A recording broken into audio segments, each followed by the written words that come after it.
Ibig sabihin ay ibinibili, pinapasa, binibigay, nakahulugan ng kabilin. At kung kayo ay na-google, nagkaroon sa AI,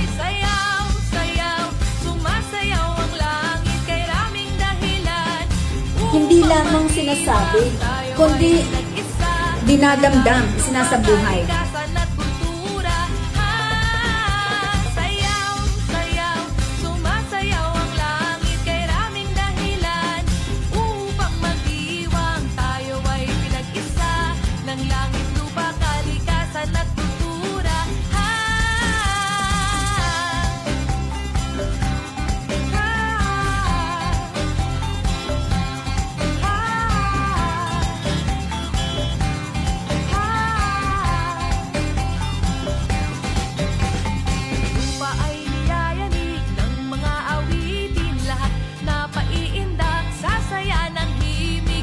upang maging hinayain ang bawat isa na makisa at makibahagi sa ating taunang pagdiriwang ng buwan ng Bida na may temang sa Pilipinas, kasaysayan at kaisa ng bansa.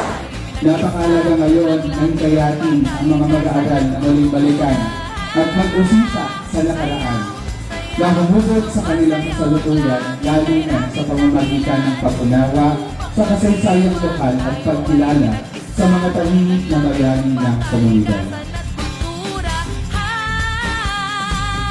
So katulad ng kanina na nakita natin, magsisimula ang kasaysayan ng may kawayan sa pagdating ng Kristyanismo.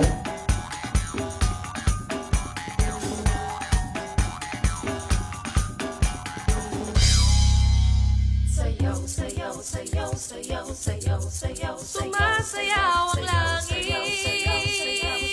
habang lupa'y umaawi.